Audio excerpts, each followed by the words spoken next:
My name is Jun Banshoya. I wrote this journal. I'm a programmer, an AI psychologist, and an employee at CC Corporation. This journal will serve as a collection of my experiences as the lead developer on something called Project GU, and my personal impressions and analysis of a game known as The World. Struck as I was by a bout of guilt, I feel this is the only possible remedy for my conscience. Although I wouldn't swear that everything in this journal is 100% accurate. To me, it's the absolute truth.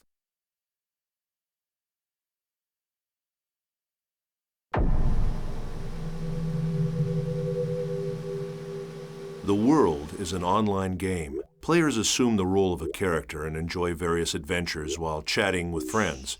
Also by email or through forums, they exchange game information and engage in social interactions that they might not normally experience. It can truly be called a game of communication.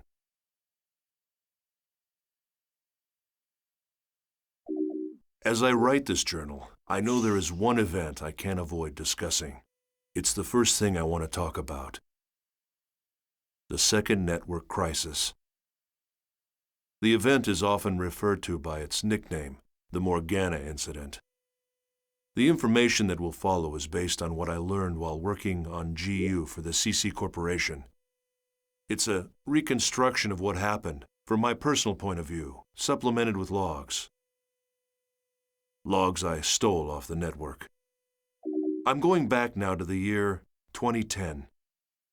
I'll begin this journal with the story of a boy, a young gamer who had just logged onto the world for the first time. His character's name was Kite, and at the time he was only 14 years old. He had been invited to play by his friend whose character's name was Orca. This was his first adventure.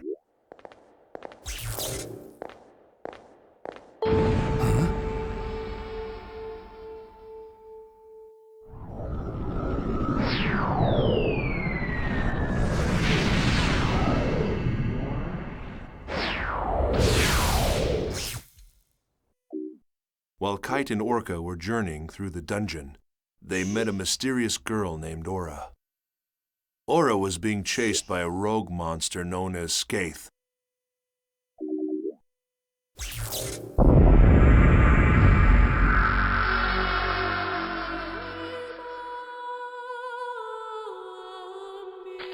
Or was the rumor true? Take this. Huh? Please take this. There's no time. Please. What's this? A great force. The power it holds can bring forth either salvation or destruction at the whim of the user. After entrusting them with the Book of Twilight, the mysterious girl disappeared. Soon after, Orca was killed when Skaith attacked him with an unauthorized and illegal power, and the character was lost. As a result, the gamer who was playing as Orca fell into a coma.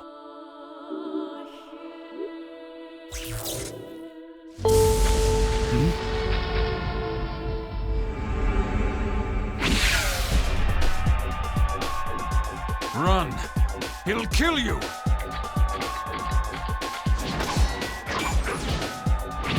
What the hell? What is this? There's something wrong. Nothing works!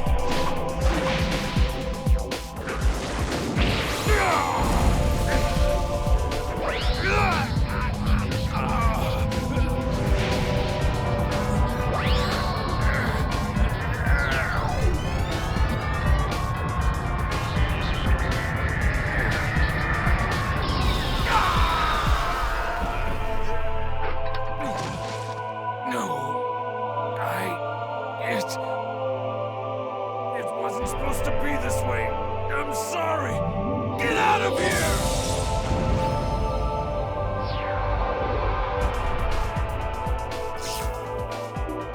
I know it sounds like some cheap sci-fi movie, but the player actually fell into a coma because of this online game. As involved as I was in Project GU, I understood how something like this could happen. This incident, a player being left comatose after playing the world, was not made public. I'm just an engineer, so I don't know all the details, but I can guess what happened.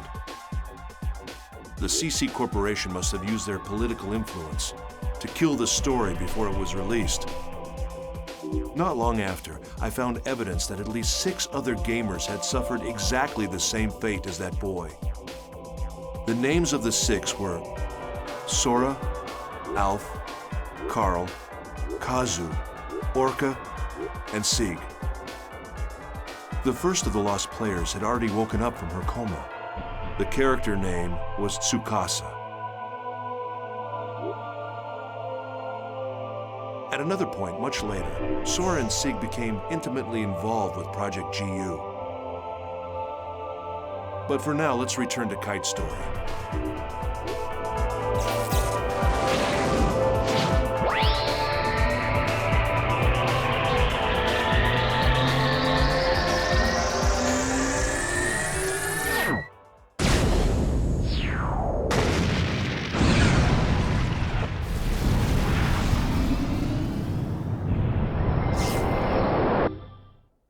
Thanks to the intervention of Helba, Kite was saved from the threat of Skaith. And it was Kite who received the installation book, Book of Twilight, instead of Orca.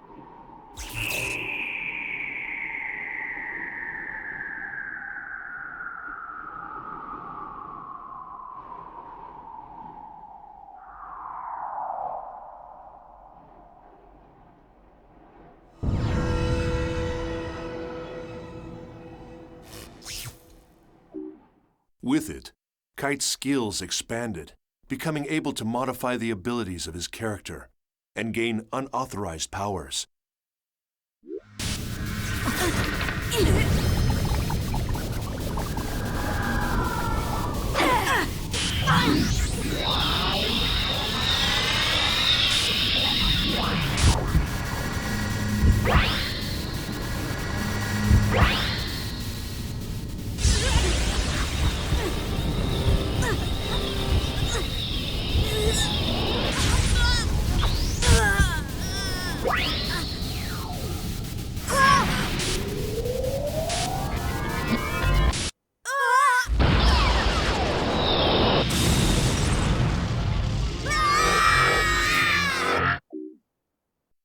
Data drain.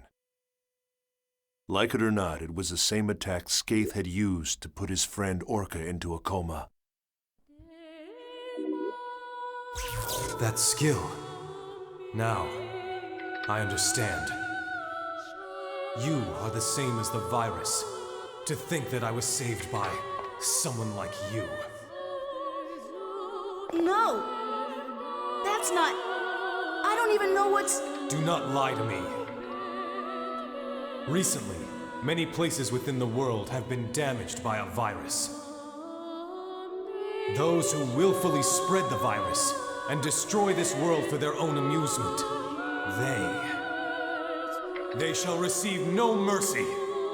No, that's not me, Aura had given him the bracelet, and now with his new illegal powers, Kite decided to take action to save his unconscious friend Orca. And alongside Kite, there was always one girl. You didn't even need my help at all, did you? By the way,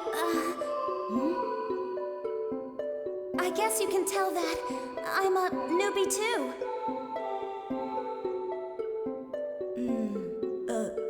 Yeah. It must be pretty obvious by the way I acted back there. That's hardly the way to talk to someone who just saved your life. Who, me? I'm not afraid. No way. Well, all right, I am. I'm scared enough for the both of us. My controller is soaked with sweat. So what about you, huh? Her character name was Black Rose. She was the real-life older sister of Kazu, one of the coma victims I mentioned above. She was also a new player. She had just logged on to the world for the first time to try to save her brother. The two of them were working together toward a common goal. Kite's war continued, and soon many other players joined him. Mia, the mysterious rogue cat, and Elk, the young man that cared so much for her. Yeah, sure. Okay, let's get ready then. Mia? Excuse me?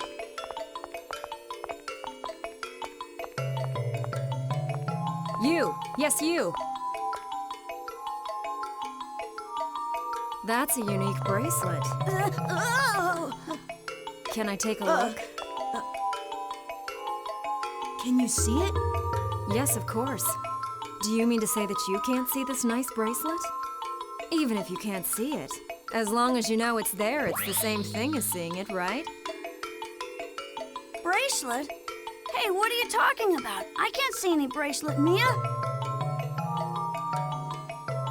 Well, thanks a lot for letting me look at your bracelet. I have a feeling we're going to meet again. Somehow. Well, see you around.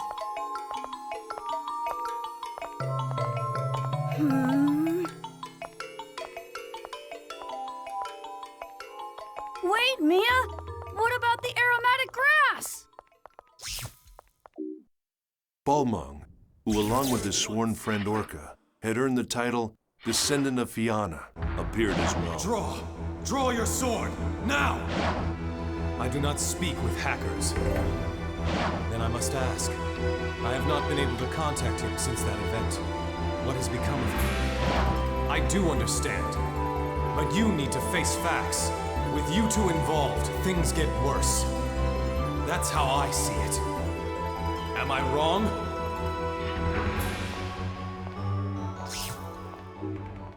And Helba, the legendary super hacker. You don't have time to get depressed. Who are you? A friend, or perhaps a foe. A meddler with a warning.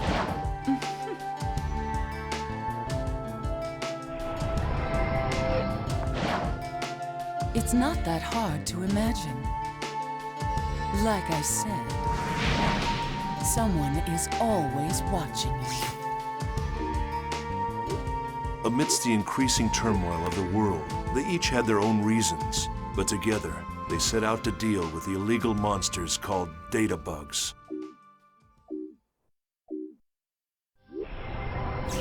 Aura? I see you received the mail I sent you. Yet, however, it's too late. Wait! There's something I have to ask you.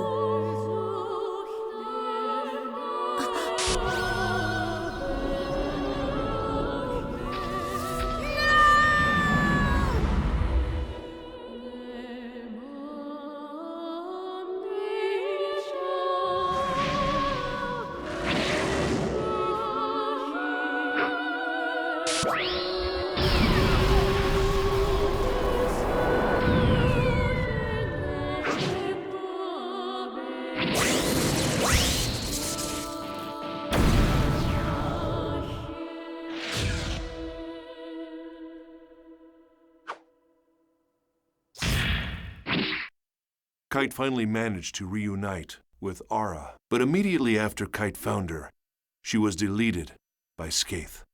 Aura's data was chopped into segments and frozen in various locations around the world.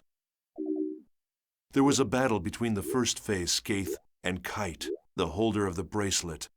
Kite managed to gain a difficult victory, but what he couldn't imagine at the time was it was just the opening battle in a long, long war.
Kite's story shall continue. But first there's the mystery of the brilliant AI programmer and creator of the world, Harold Hewick, and the lost epic poem, Epitaph of Twilight. There's little doubt that the second network crisis of 2010 was a direct result of the world. It was awful. It caused catastrophic damage to travel, communication, and healthcare industries all over the planet. What exactly was it that caused the network crisis? It was the very power that was being researched at Project GU. In other words, the network version of God. My efforts were entirely devoted to technical research and the existence of God in the world. It became a story of human foolishness and a paradise abandoned by God.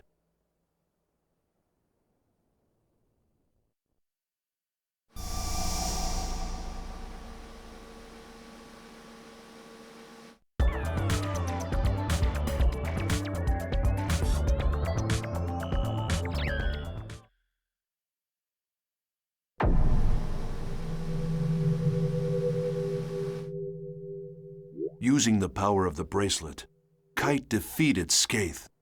But instead of rescuing his friend Orca from the coma, Kite's victory actually led to the birth of a new, frightening enemy, Kubia.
Kubia.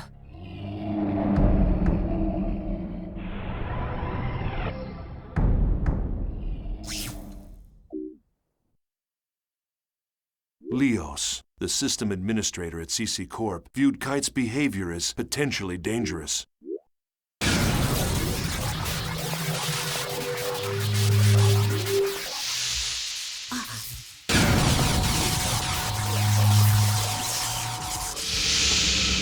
Welcome. I am Leos. Kite was determined to do whatever was necessary to save his friend. Then the situation would not have deteriorated. You not only did But to nothing about the Balmung, coma victims, who represented average players, and to the system tried to cover up administrators, that fact. What the ones who about your maintain the actions? world, Viruses the power of the that were bracelet spread was by nothing hackers more than a caused cheat. series of problems. In other If words, you want to blame an illegal someone, engine blame mod. them. But aside from that, to take immediate action to prevent the situation from worsening, it requires that you delete your character. delete it? Why? You should know that your character violates the software usage agreement. Installation of an illegal effect. You do know what I'm referring to. I will delete you. Wait a moment.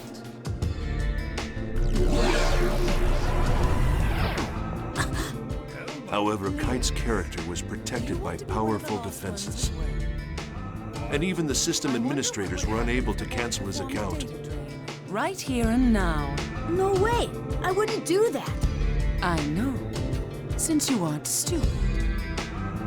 The stupid one is this pig-headed man. You don't even understand how it works, yet you'll delete it before finding that out. Or do you even possess the ability to delete it in the first place?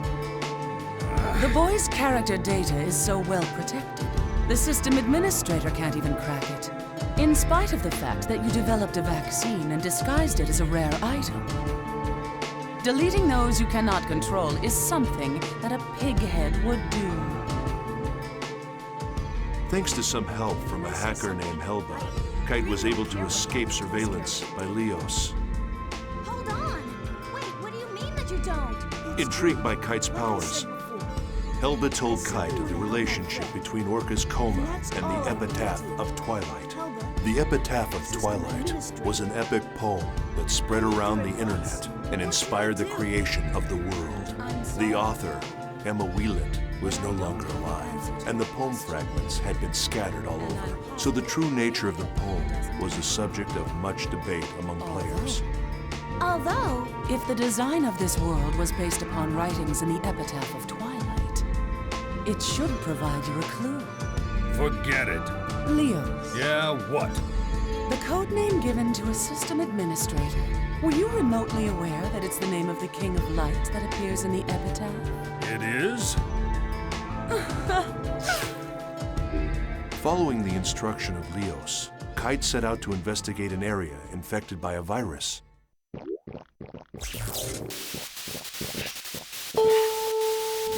huh? Ah!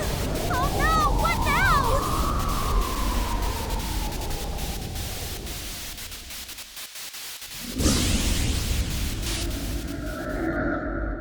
That's it? That thing is the cause?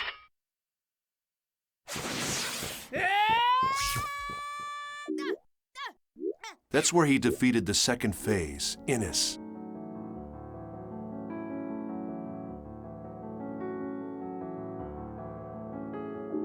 Skaith, Reminisce. Yes, this was exactly the Morgana factor that we were researching at Project GU. After defeating the second phase, Kite found one of the segments Aura had been divided into and liberated it. Following this, Kite made his way to an area Aura had told him about in an email, where he encountered Kubia.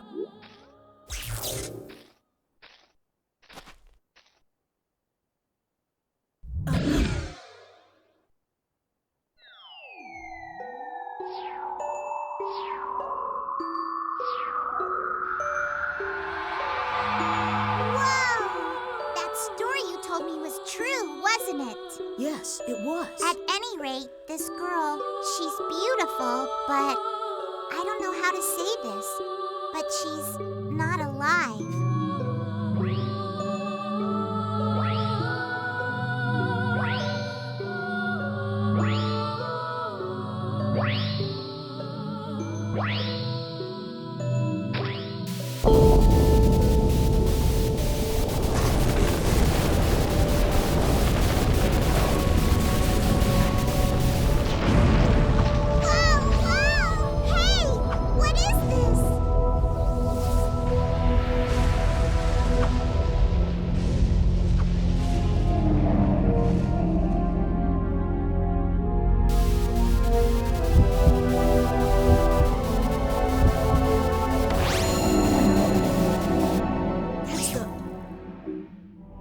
Using the bracelet's power, Kite was able to fight off Kubia for the moment. Believing that freeing Aura was the only way to solve the mysteries that had been plaguing him, Kite redoubled his efforts. It was remarkable. Kite, this lone young man, was attempting to do by himself what we, the members of Project GU, had spent countless man-hours and huge amounts of money working towards. No special knowledge, no help from anyone. With only the strength of his own convictions, this young man, this Kite, pursued the mystery of the Epitaph of Twilight. To that end, Kite contacted an information broker, someone named Wiseman. From Wiseman, Kite learned about the Epitaph of Twilight and the 8 phases of the Cursed Wave. He went to visit an unauthorized server called the Net Slum. This was a place within the world that wasn't part of the world. A kind of gathering place for hackers, rogue AI characters, and other types of junk data.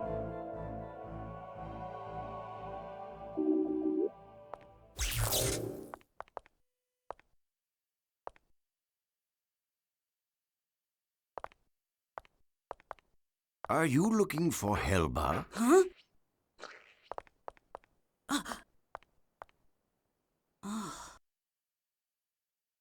Yes.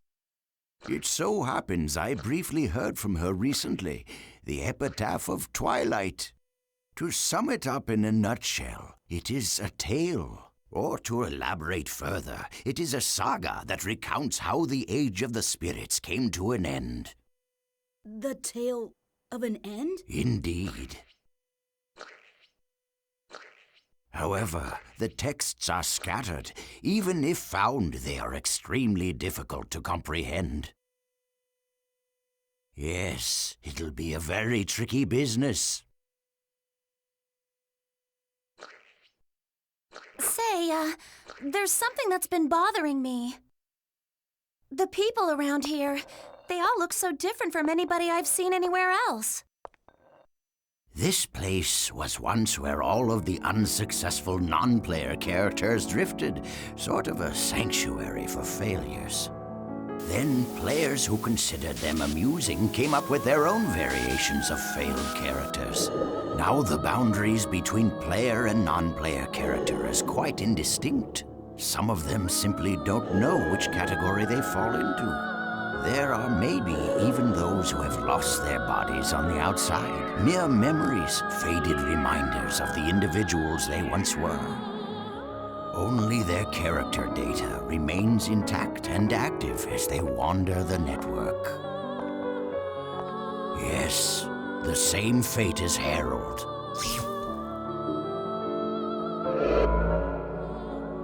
Hacker's Paradise. It was there that Kite reunited with Helba. If anyone could be called the creator of the Net Slum, it was Helba. In the Net Slum, Kite learned more information about the original creator of the world, Harold Hewick, and his goal. He also learned that at the heart of the world exists another consciousness separate from Harold. Just then, Balmung and Leos appeared.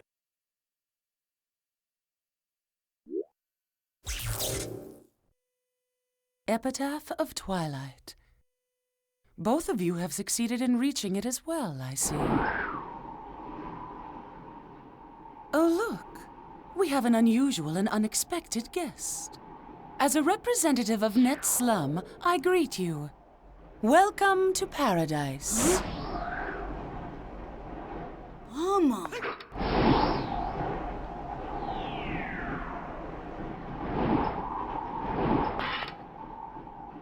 You sided with Leos, I see. You cracked easily for someone who was so sure of himself. Don't judge! I'm not like you! Stalking the boy is shameful behavior. You've disgraced the name of the descendant of Fianna. What? Mama, you used us? It was necessary. To restore order. Order? There's an order that the world desires, and then there's the order that you desire. Which form should it take, Balmung? The order that I desire, of course.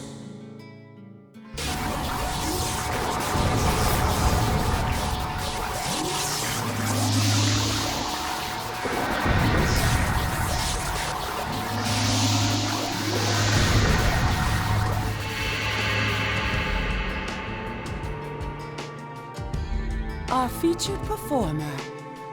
Now all of the actors have assembled. Quit your yapping, woman. You are entities that unquestionably pose a grave threat to this world. I'll delete you all! Oddly, Leos was the name of the King of Light, mentioned in the Epitaph of Twilight. What did you do? And Helba was the name of the Queen I of Darkness. haven't done anything. This is her doing. During Leos and Helba's confrontation, another strange phenomenon occurred, this time in Net Slum. It was the third phase Magus. the situation took a sudden turn. This world itself.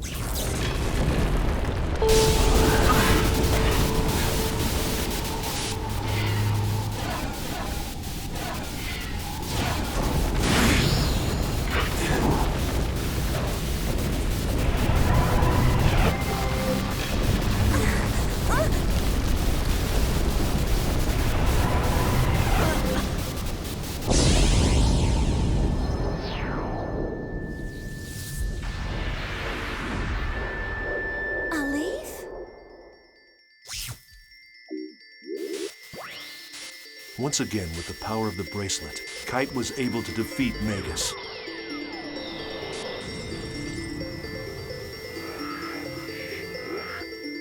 But another problem was awaiting him. The town that had had its data destroyed.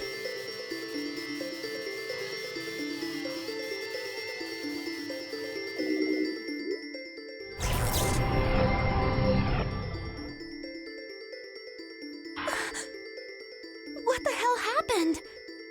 You're kidding me, right?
We can only guess what Harold Hewick's real purpose was in creating the online game, The World.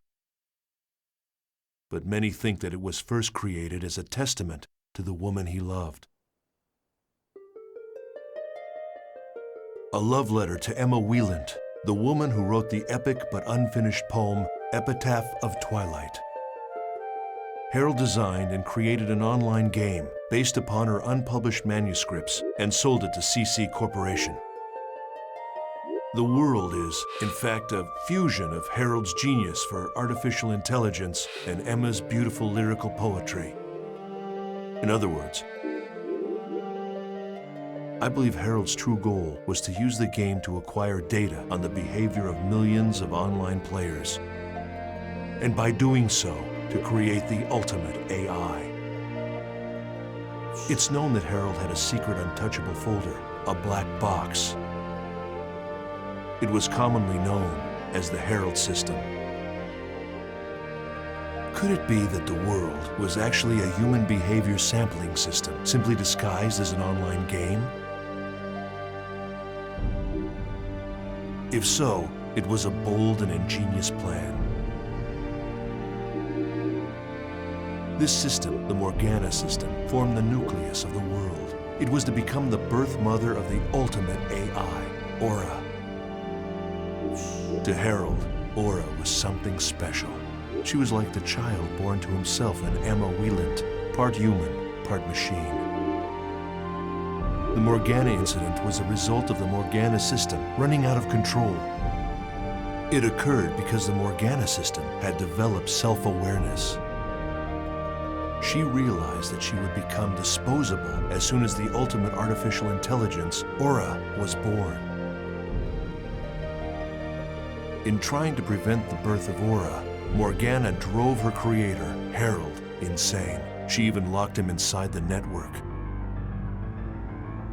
Then came the 8 cursed waves. Morgana's 8 phases took physical forms based on the 8 phases in the epitaph. They appeared to Kite, who had been entrusted with the bracelet from the then incomplete Aura. At that point, the world began to slowly come apart.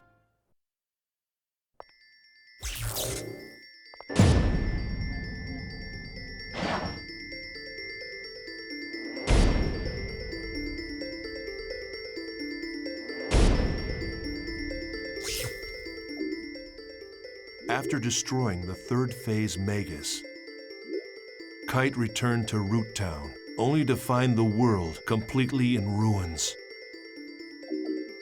Server trouble increased. Game data was being destroyed by viruses. In short, the world was beginning to break down. Then strangely, these abnormalities began to expand and spread into the real world. Kite anguished over the fact that each time he used his bracelet, the problems with the world seemed to increase. However, with the encouragement of Black Rose, whose real-life younger brother was still in a coma from the incident, Kite reconciled with Orca's friend, Balmung, and decided on a course of action.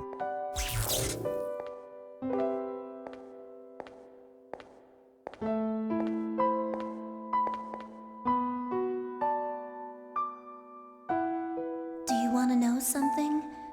My brother fell unconscious here. Oh. I didn't tell you because I couldn't find the right time. Sorry. When I first met you, I forced you to come here, right? Yeah. I wanted to see what had happened here with my own eyes, yet I was too frightened to come here by myself. And I still feel that way. I'm very, very scared.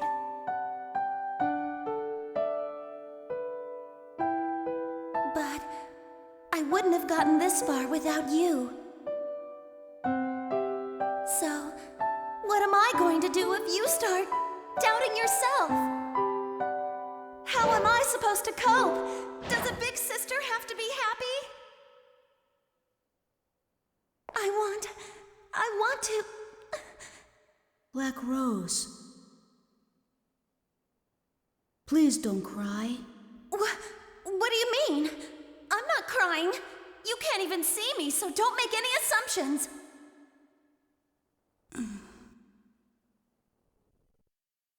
There you go. How typical. You always clam up when you should be talking. Yeah. I'm sorry. I was wrong in thinking that I'm the only one who's trying to do something about Orca and the disaster. Everybody wants to do something. Now I know I'm not the only one. We all want to bring this whole horrible mess to an end. Yeah. What can we do about the situation now? It's simple. We've got to do what we think is right. That's the only way we'll move forward.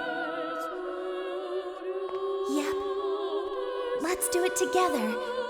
Things will work out. My intuition is pretty good. Well, I'm off to go see my brother. At the hospital? Mm-hmm. Thanks. Thank you. To you, too. So, why did you help me? I scorned you when you both fought bravely. I am guilty of resorting to more cowardly means. You ask, why did I help you, but why shouldn't I? Yes, of course.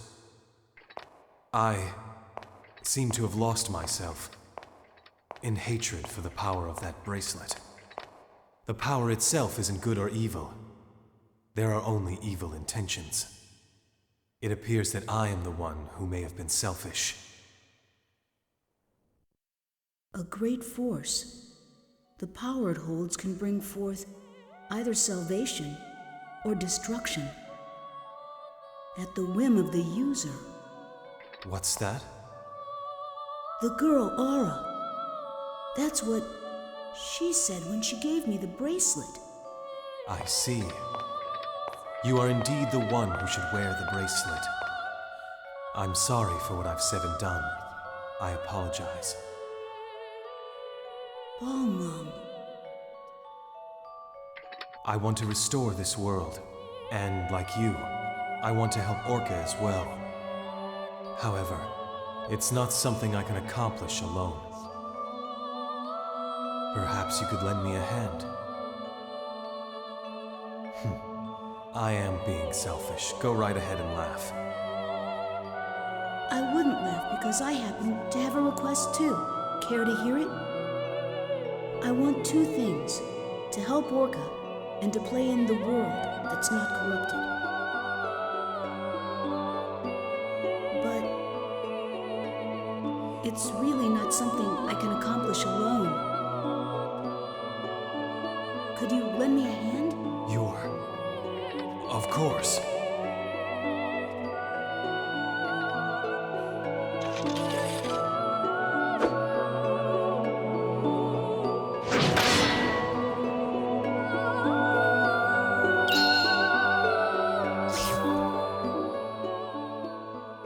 While discussing the cursed waves described in the epitaph of Twilight, Wise Man told Kite his theory that in order to stop the virus from spreading further, he had to defeat the 5 remaining phases, as well as Kubia. Wiseman's theory was of extreme interest to those of us working on Project GU. It helped explain the relationship between the bracelet and Kubia, and Aura, and Morgana's 8 phases. In order to comprehend this theory, one must understand the true meaning encoded into the Epitaph of Twilight poem. Wise Men knew a lot more than we at Project GU.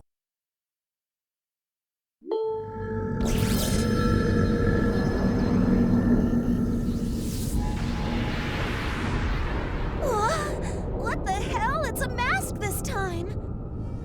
Launching program. Audio and visual communication from this end will now cease functioning. White noise on the screen will signal the start of battle. Good luck. Ready!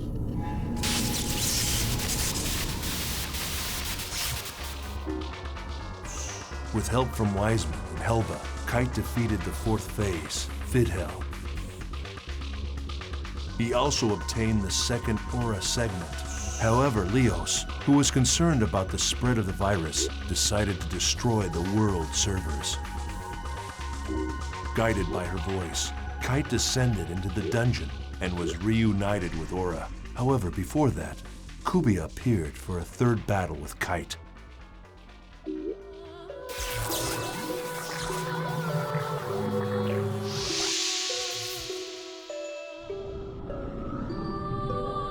Damaged data?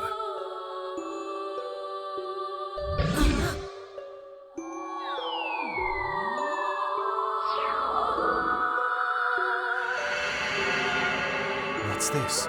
I think she wants to say something.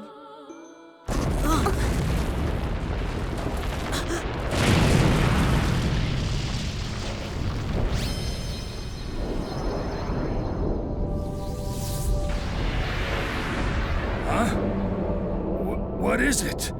Something like that exists? It's that thing again! It's big. Too big. Can we defeat it? It's growing. As if responding to the call of the bracelet, Kubia's strength grew enormous. Kite must have felt terrible, having upset the very balance of the world. Or perhaps his mental state was like mine. Perhaps like me, he decided to try and act heroically, using the power at his command to set the world back on the correct path. After a long and difficult 2nd battle, Kite defeated Kubia and made peace between the hacker Helba and the admin Leos. When we learned that, for this battle anyway, we were on the same side as a detested hacker.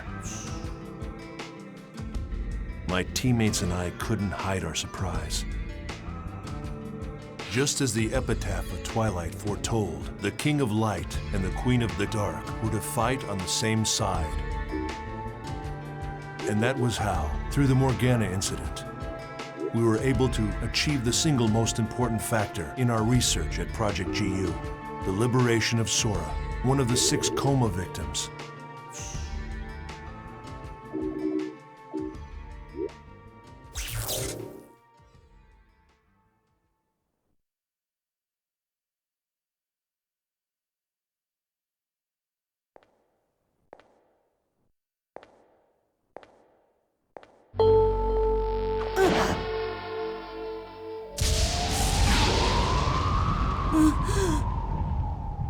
That's...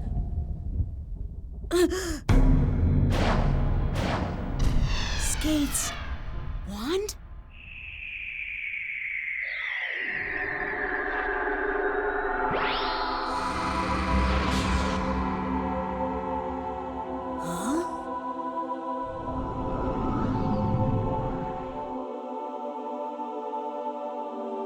Thank you.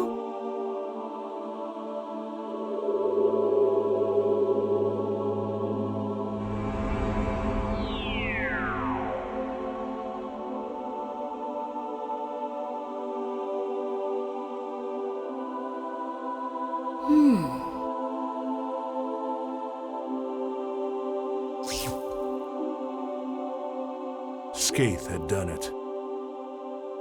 Skaith, one of the 8 phases, had merged with the spirit of the player who played as Sora.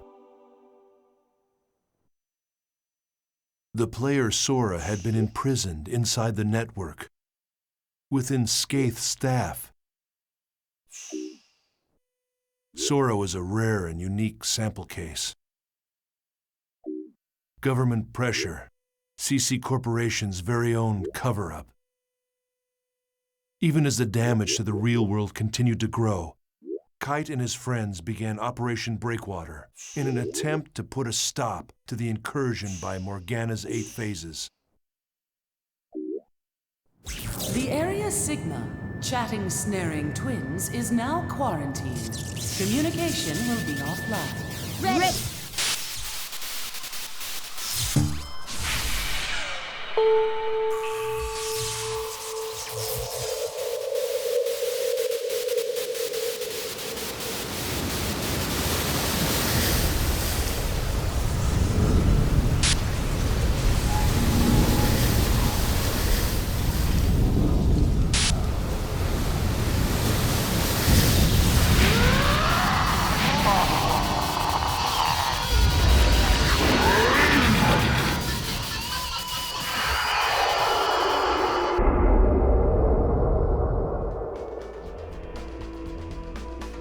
Just who designs these freaky things anyway? After defeating the 5th phase Gore, Kite received a transmission from Helba. At last, the source of the cursed wave had been discovered. It was the self-aware program, Morgana.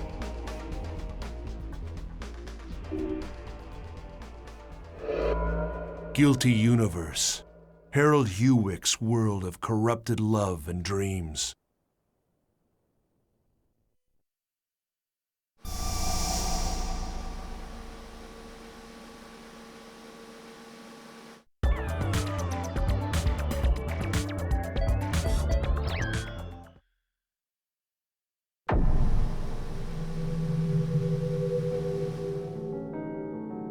Morgana, the basic system that controls the world, was imbued with an artificial personality. Her creator, Harold, had bestowed upon her the role of mother to the ultimate AI, Aura, but she rejected it. Instead, in order to preserve herself, she chose to imprison Harold within the network. And immediately after Aura was born, Morgana decided to delete her. When they learned this, Kite and his friends set out for their final challenge, to resurrect Aura. Oh, it's you.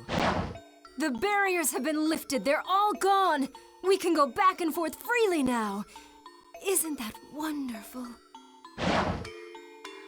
Tell me, Do you happen to know where Elk is? I don't remember. My memory these days is fuzzy. So, who are you?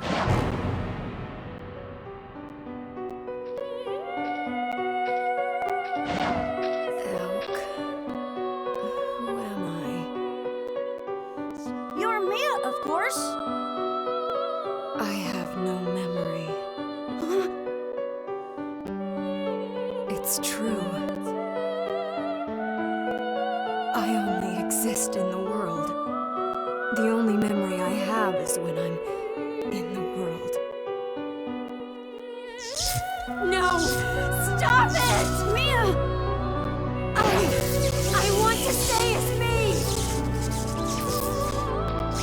The true identity of Mia, the cat-like character, was actually a wandering AI program. The sixth phase, Maha. Elk. I'm sorry.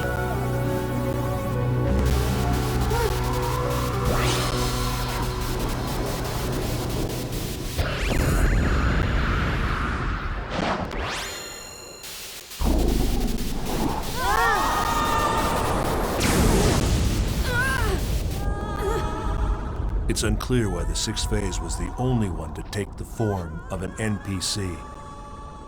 This was yet another important sample case for Project GU to consider. Was it possible to establish a character with the Morgana factor and put the powers of the 8 phases of the Epitaph under a player's control?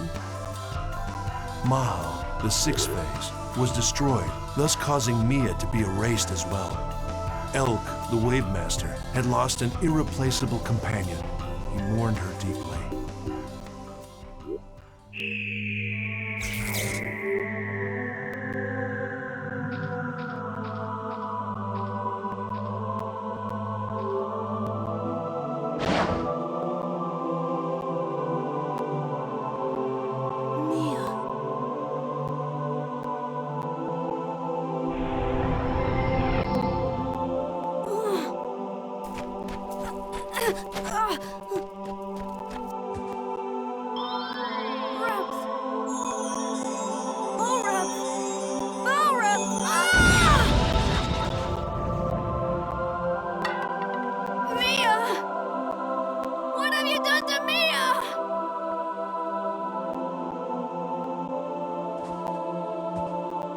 Oh, Elk.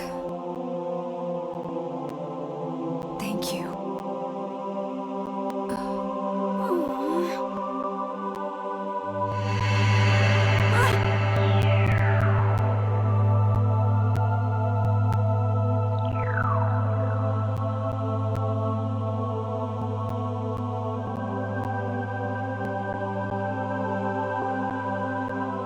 Me!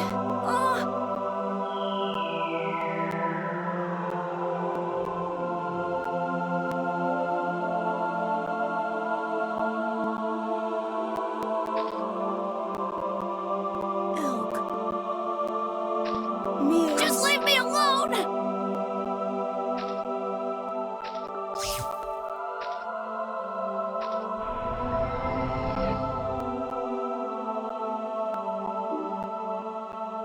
Now their quest had reached a point of no return. After collecting all her segments, Kite received Aura's help and was able to destroy the seventh phase, Tarvos.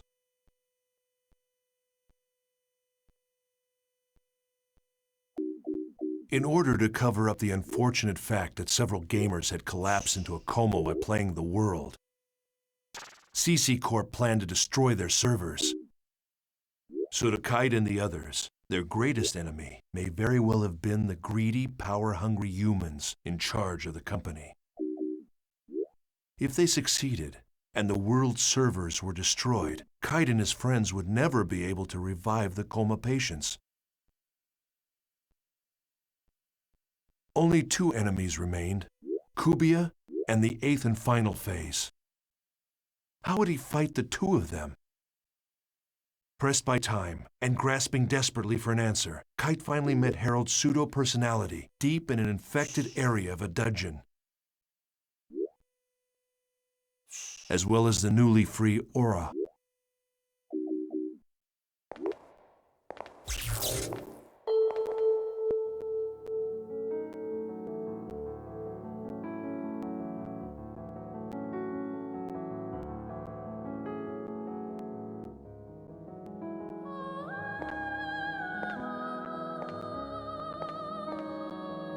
Who goes there? Who are you?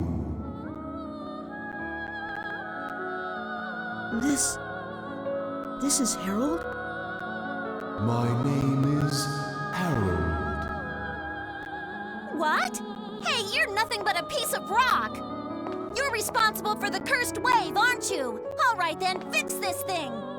No, the passage of time is irreversible. Birth or death. Now only these two choices remain. What? What are you saying?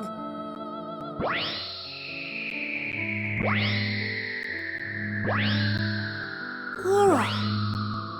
Aura, the child of light. Emma's daughter. My daughter. Just a little more. It's no use. This guy is totally gone. Aura, I have something I want to ask you. You said that I shouldn't fight Kubia, but why? Kubia is the shadow. When there is light burning in the darkness, a shadow is born. When the bracelet appeared in this world, Kubia was born as well. The bracelet and Kubia are the opposite sides of the same coin. Therefore, if you defeat Kubia, the bracelet will be destroyed. Kubia must have already known that, and that's why it kept running away. Kubia will no longer run away. Because I have finally been released. What do you mean? Massive data believed to be the wave is heading in your direction. That's the last one! Destroy it! Traveler, take this to heart. It is darkest before the dawn.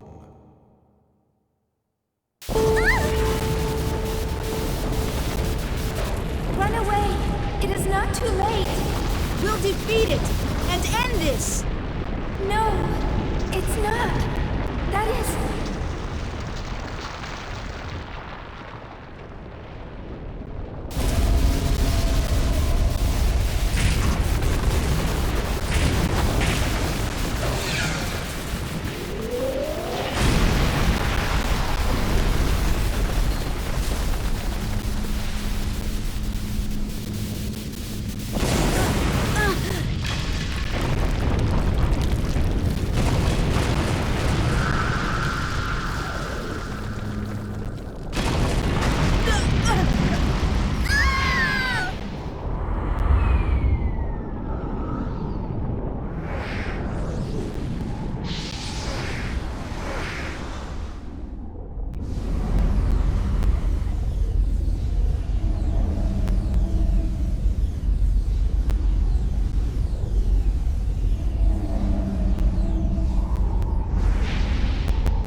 Kite finally found the truth behind the world. Aura was the child Harold had dreamt of having with Emma Wieland. The bracelet and Kubia were two sides of the same entity, and Kubia was the anti-existence of the bracelet. To defeat Kubia, Kite would have to abandon the bracelet. But without the bracelet's power behind him, how could he possibly resist Morgana? Do you think we can really defeat it?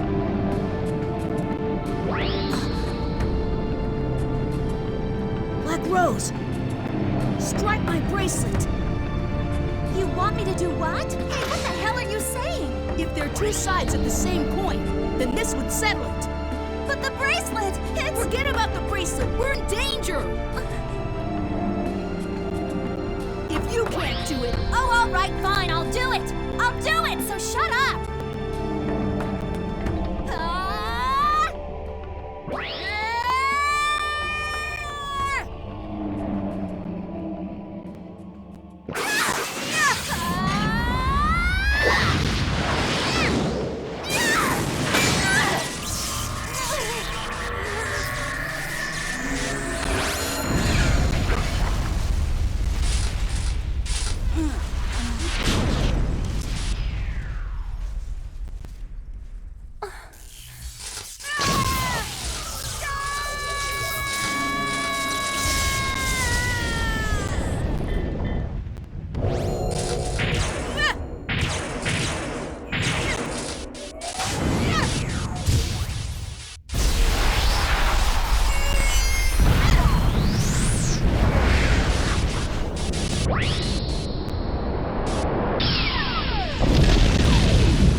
Kite decided that the only way to defeat Kubia once and for all was to destroy the bracelet.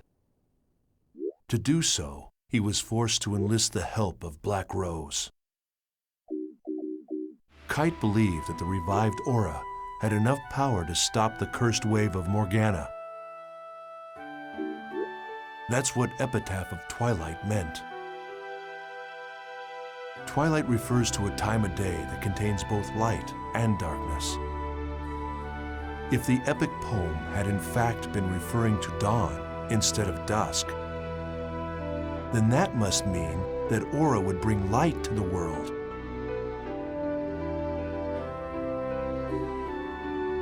Along with Aura and his other companions, Kite faced off against the 8th phase, Corbenic. Joining them were Kazu and Sieg, who had regained consciousness with the resurrection of Aura, as well as Kite's close friend, Orca. To win this battle, Kite would have to beat not only Corbenic, the 8th phase, but also Morgana, the source of all the phases. However, in the face of Corbenic's relentless assault, Kite's companions fell one by one. Then,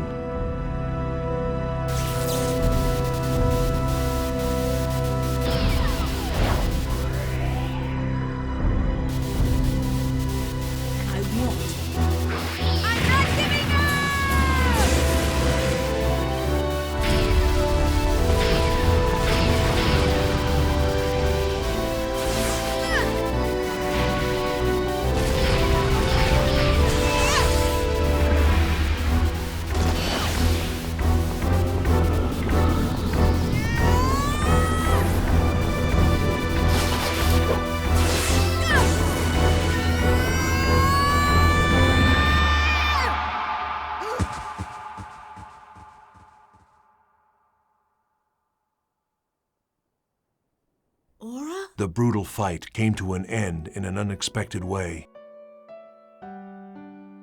Aura sacrificed her own life on the tip of Kite's sword. Self-sacrifice. It was the final act necessary for Aura to awaken as the ultimate AI. It was a bitter irony. Aura had finally become the ultimate AI. She attained a wisdom beyond that of humanity, and in doing so, she formed a new system. A better system in which the world could exist. Yes. It was a far greater dream than any of us at Project GU had ever hoped to see fulfilled.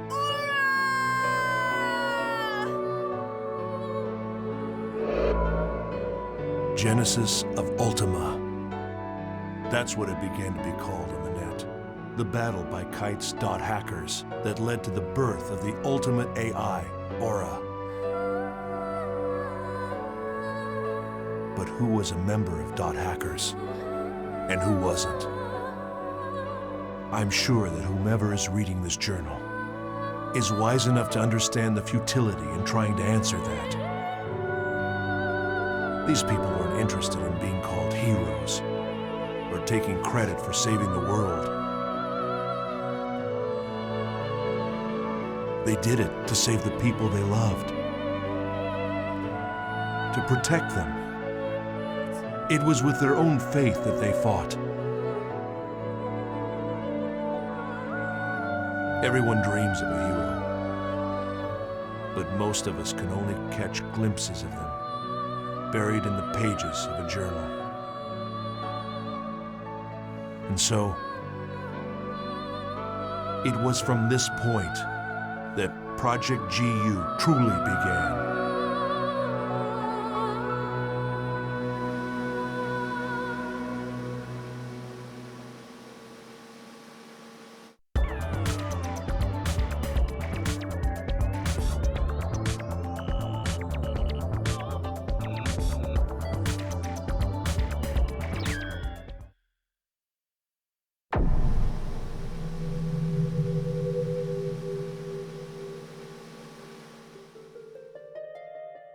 The 4-year period between 2011 and 2014 were golden years for the world.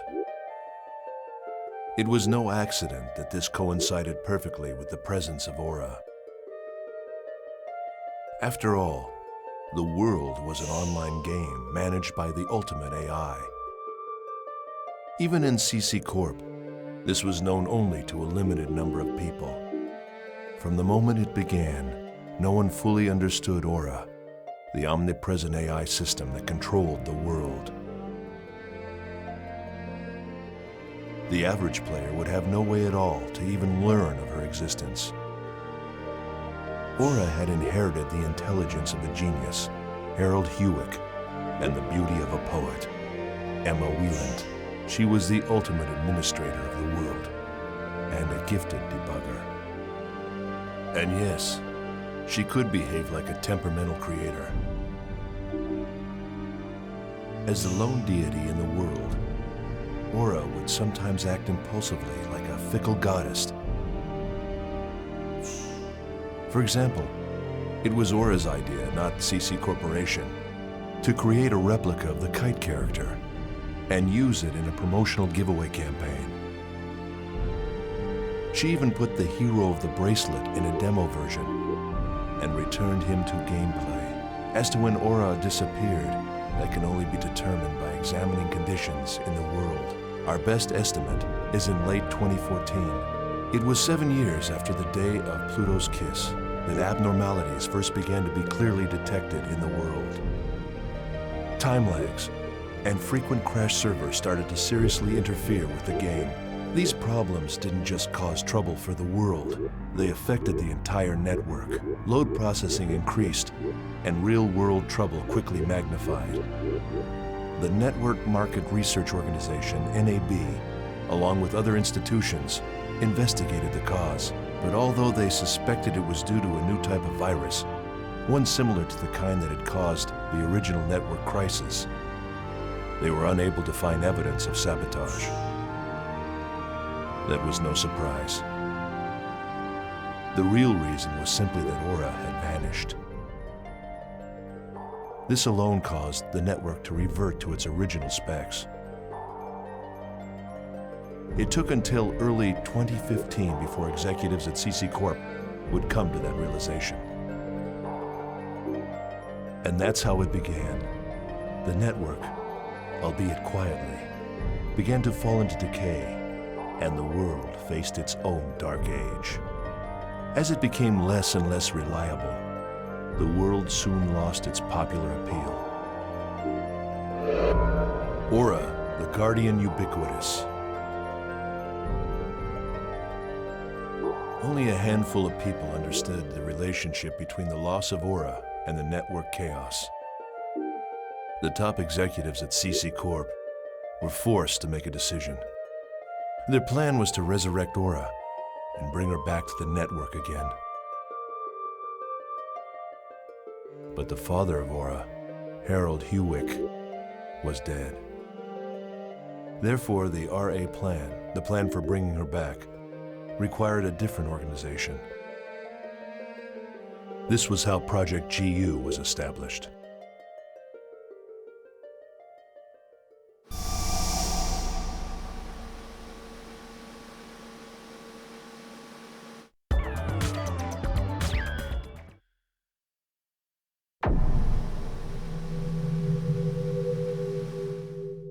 The loss of the ultimate AI, Aura, was the second major network crisis.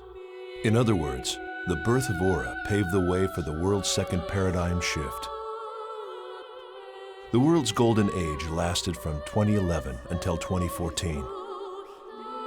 When Aura's disappearance was confirmed, the world's golden age had truly become a dark age.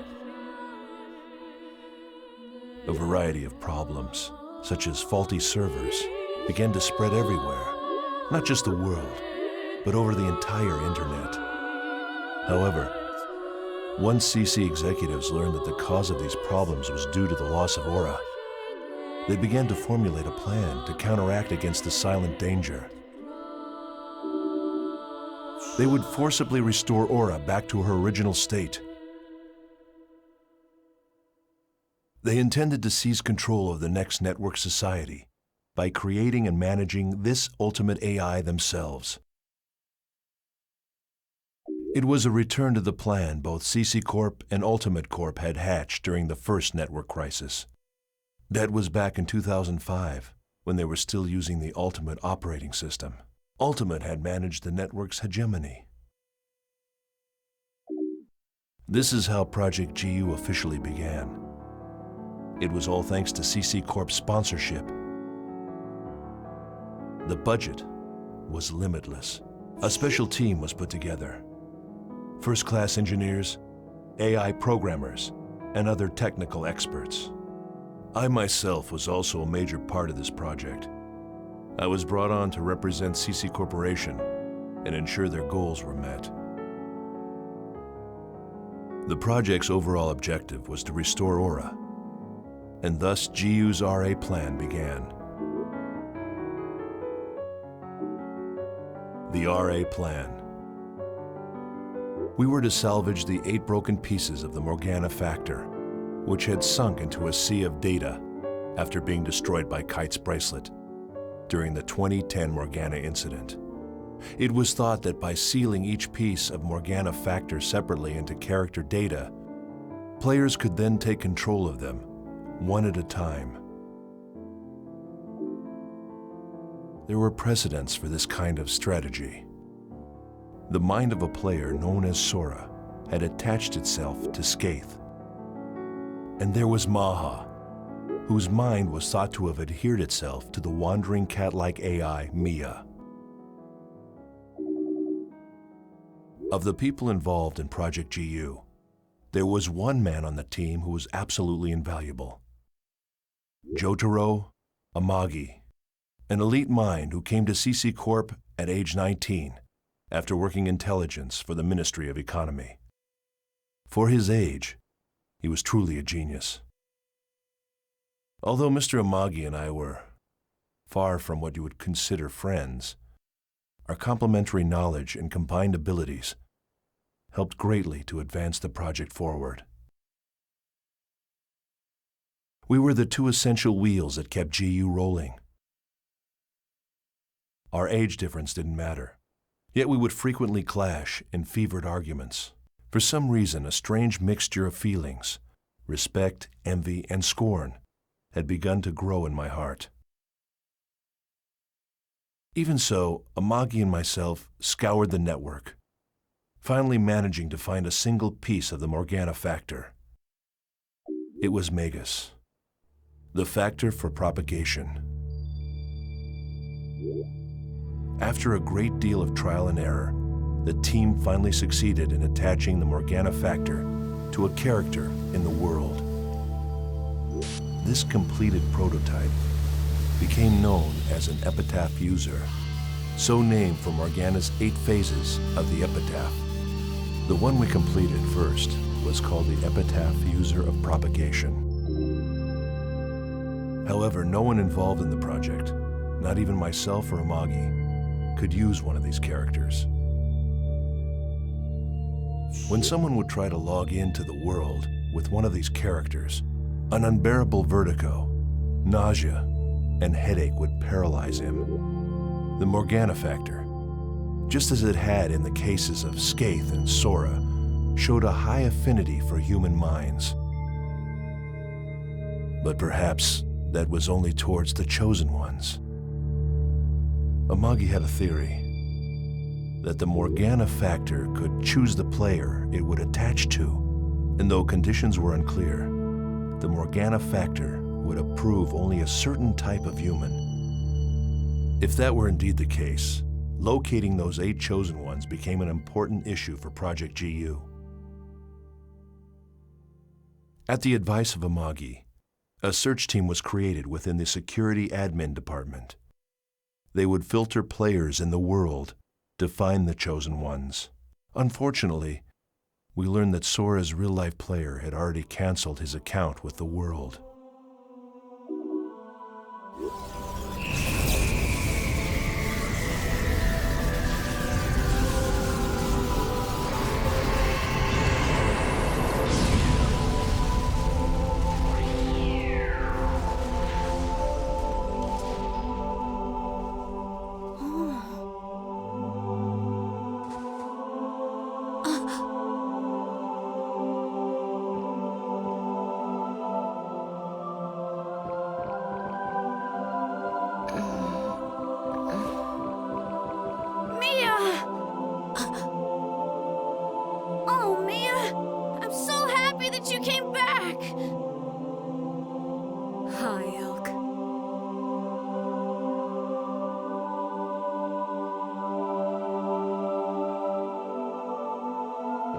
That's a unique bracelet.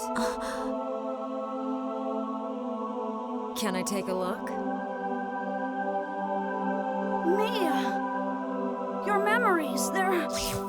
Amagi and I continued our search for the other 7 pieces of the Morgana factor. Skaith, Innis, Fidhel, Gore, Maha, Tarvos, and Korbenik. Eventually, we discovered that the Maha piece had once again attached itself to the cat character Mia. We were able to extract it by destroying the cat character.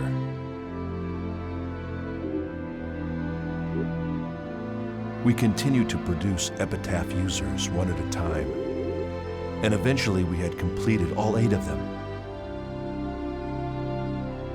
All we had to do next was allow the chosen ones to control these Epitaph users, then have them use the power of Morgana's 8 phases to activate the program Amagi had created. This RA program would restore Aura, gateway to Utopia. We at Project GU had come so close. We had almost arrived at our Utopia.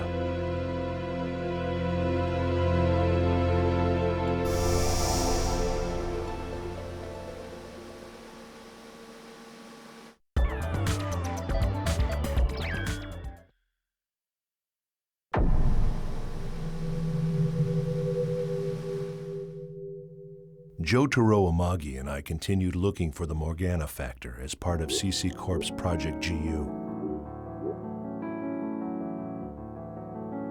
After collecting each epitaph for Skaith, Innis, Magus, Fidhel, Gore, Maha, Tarvos, and Korbenik, we managed to complete 8 epitaph users. All we then had to do was allow the chosen ones to control these epitaph users, then have them activate the RA program that Amagi had created in order to restore Aura to existence. To put it simply, this involved unleashing the immense power of Morgana's 8 phases into the network. However, during preparation for the final stage, I realized that there was something incredibly dangerous that could occur in rebooting the Morgana factor.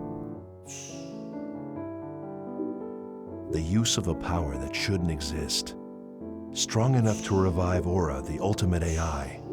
Doing so could produce giant distortions all over the internet.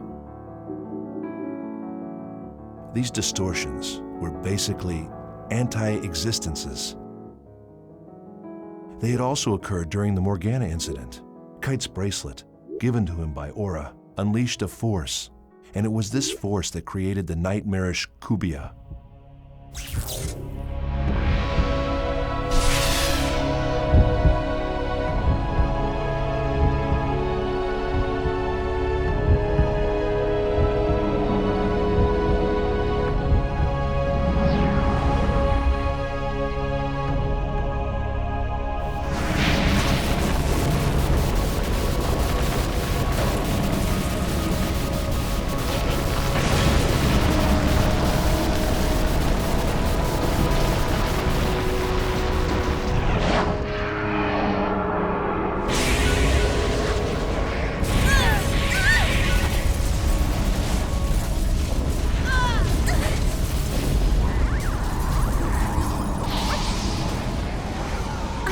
Not running away.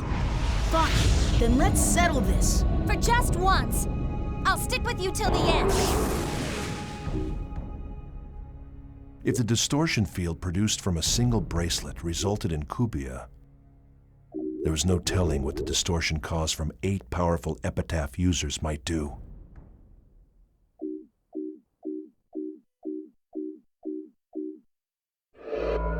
The salvage of the 8 pieces of the Morgana factor would literally become a gathering of the unwilling. Distortions would appear randomly, like unwanted tumors. I reported these findings to Amagi and urged him to put the RA plan on hold until my concerns could be resolved. But Amagi refused, saying that the distortion produced earlier was due to hidden bugs in the Herald system. He said the RA program he designed would never allow anything like that to occur. He laughed at my concerns. With our rivalry and the envy of the genius Harold Hewitt consuming him, Amagi began to press ahead with the RA plan at all costs in order to prove his own abilities.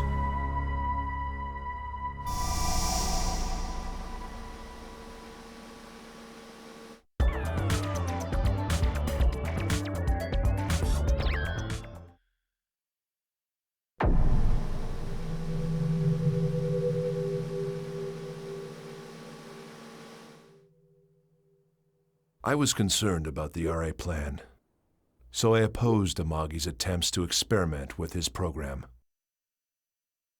Fearing the situation would worsen to a point of real danger, I secretly removed one Epitaph user from the world and hid it in my home computer. This was the Epitaph user integrated with the Morgana factor of Tarvos the Avenger. Without all 8 characters, there was no way the RA program could be activated. But Amagi didn't even bat an eye at the unexpected absence of a key Epitaph user. It turned out that Amagi had secretly constructed a dummy Morgana factor and had prepared his own original Epitaph user as a backup. It didn't take him long to deduce that the missing Epitaph user was my doing. Amagi went ahead with his plan. He proceeded to gather 7 of the potential chosen ones together. Systematically, he matched them up to each Epitaph user. Meanwhile, he used his own dummy Epitaph user to connect to the network and began testing the RA program. This was the high point of Amagi's life. If he succeeded at reviving the ultimate AI, his genius would be considered on par with the great Harold Hewitt. If he could somehow manage to control the ultimate AI, then in the eyes of many, he would even surpass Harold's genius. He was playing with genetics of the unknown, and unfortunately, I knew it was only to further himself.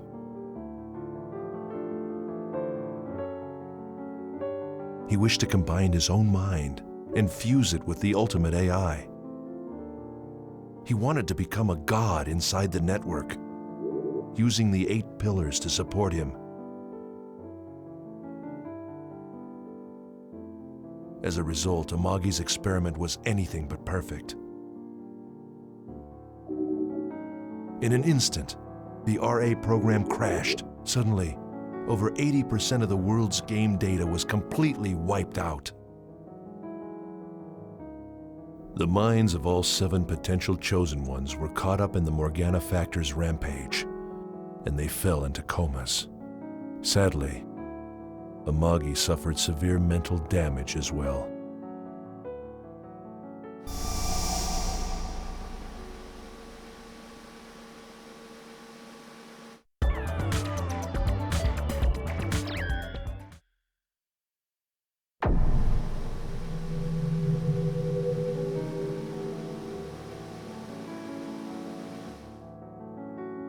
Amagi's experimentation of the RA program ended in failure. I arrived shortly after the RA program went berserk and set about containing the situation. However, I was only able to recover a single Epitaph user from the devastation.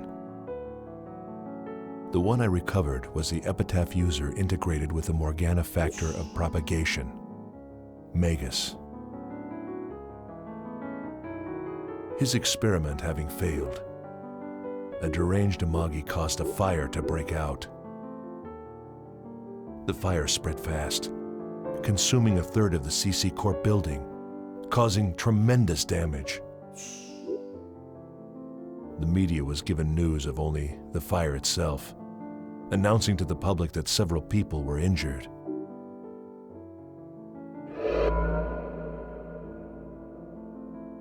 Genocide of the unfaithful. What was the reason for this miserable failure? Most likely, it was because Amagi did not approach the world with enough respect. It may also be that the one most cursed by the ghost of Harold Hewick was none other than Amagi himself.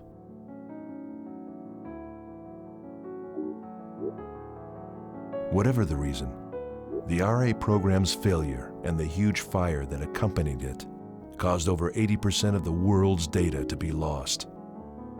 And at the same time, Project GU's research data was also irreparably damaged. GU was suspended, and I took responsibility for the project's failure by resigning from CC Corporation.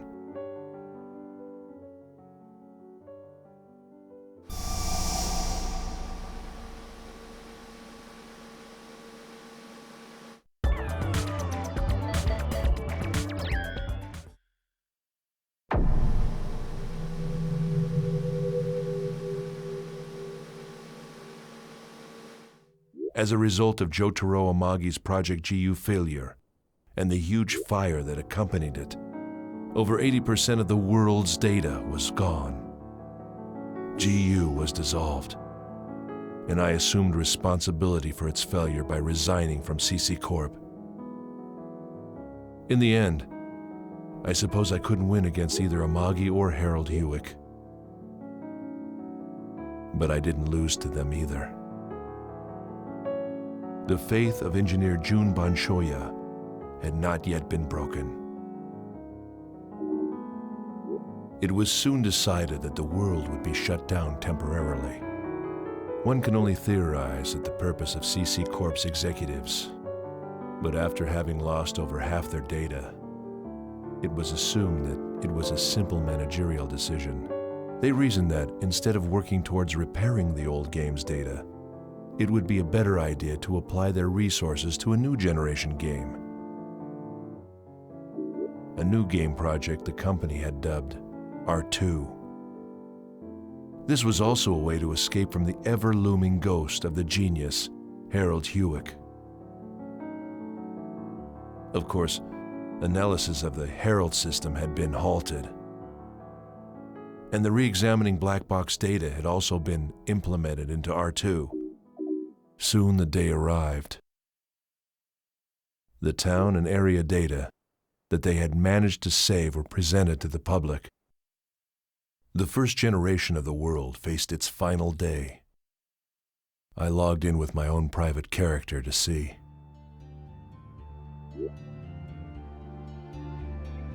Mackinac was serenely quiet. The cityscape that made one think of Venice was beautiful, and the waterways reflected the evening sun. Many had gathered underneath the bridge. It reminded me of a happier time when the voices of hundreds of players echoed on the streets. Like a midsummer night's dream. The next day, this world would be gone. With lingering memories and grieving voices, those who were angry at CC Corporation completely disregarded the presence of system administrators on that final day. The characters that they had grown so attached to would not be carried over to the next version, effectively ending their lives all at once. Even so, they gathered together in the town. Everyone said goodbye to their friends. Some vowed to meet again. Others decided to move on.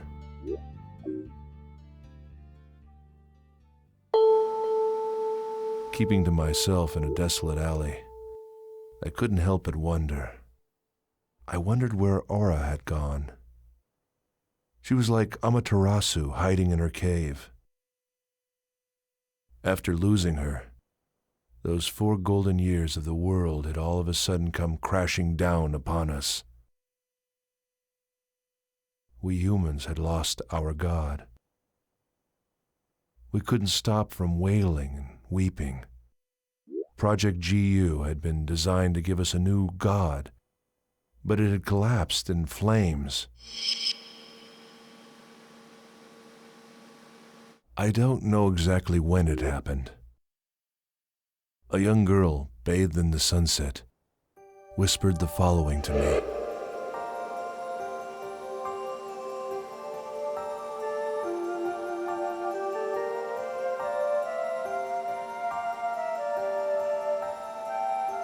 The barefooted girl with saffron-color hair whispered to me.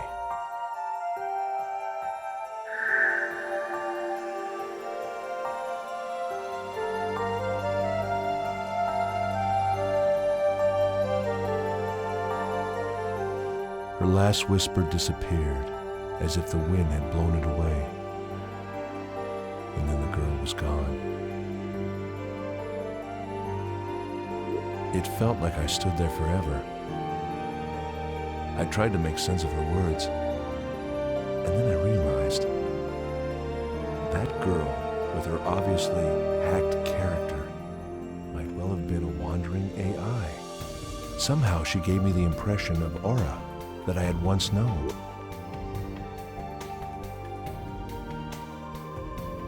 The world will end. It will end. And yet its core will be preserved in the next generation.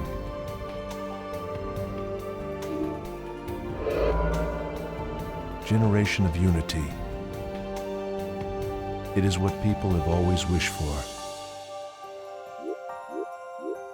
Was I the only one to think that this comforting chaos, although ironic, somehow fit perfectly with the world? But now it is all too late.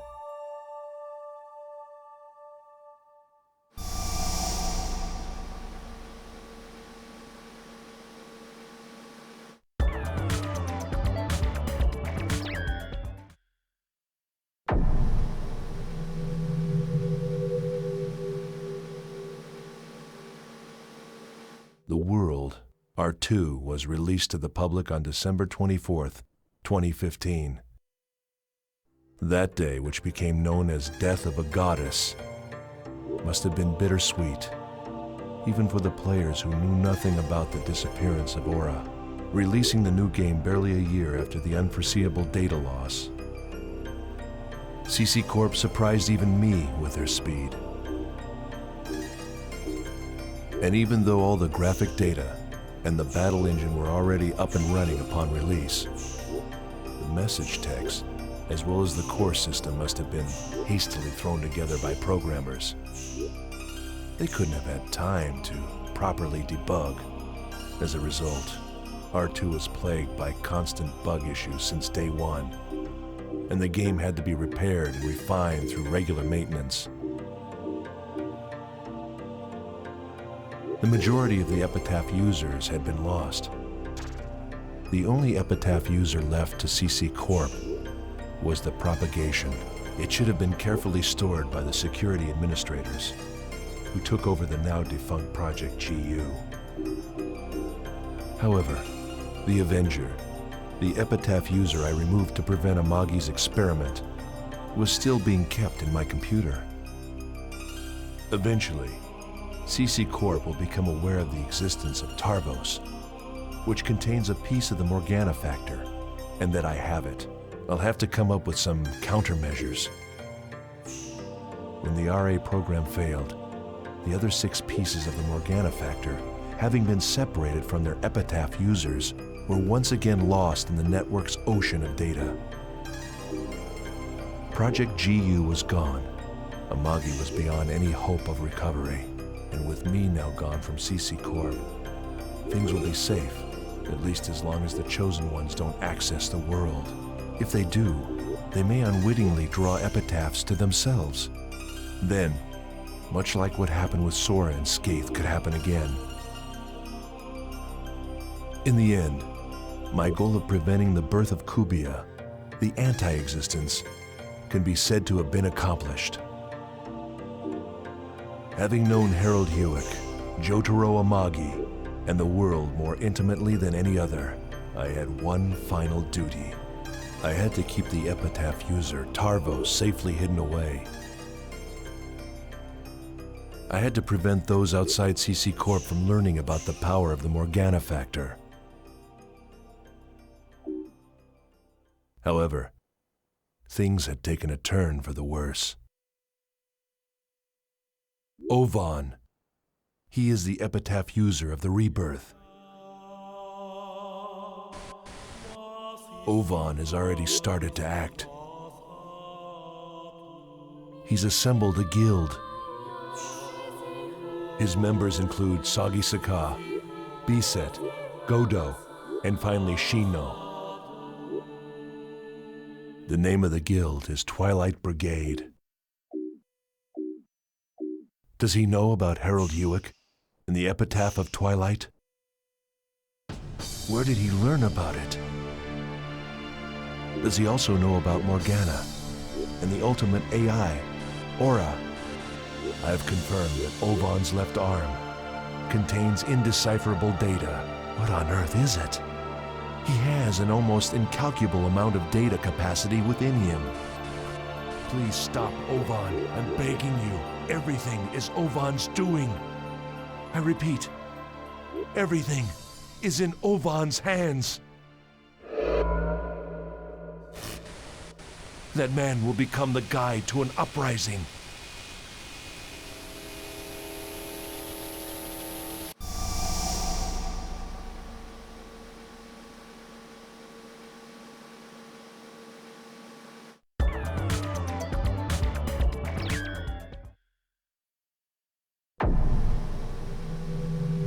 My little sister, I'm so sorry that my final gift to you ends like this.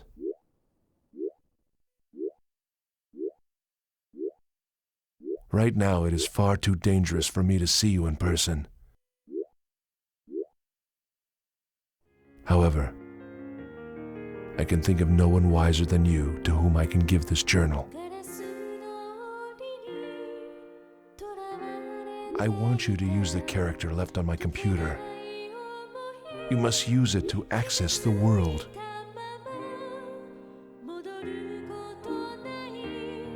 I'm certain it will help to open up a new door for your life. The rest, I can only leave up to you.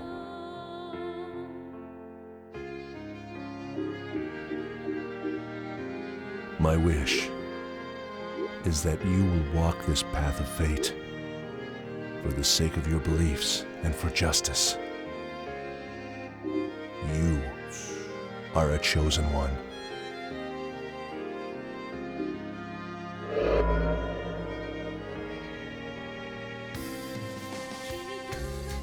We are siblings, with many years between us. I am sure you don't remember me, as you and I parted ways when you were still just a small child. But I remember you, the little girl you used to be. And I know what you've done with your life in the time since.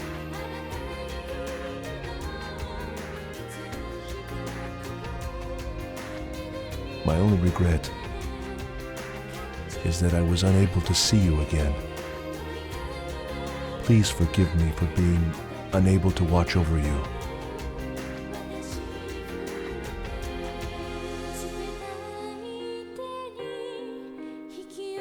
Reiko. Even though our parents went their separate ways long ago, you and I are brother and sister. And that will never change, ever. You will always be my darling sister.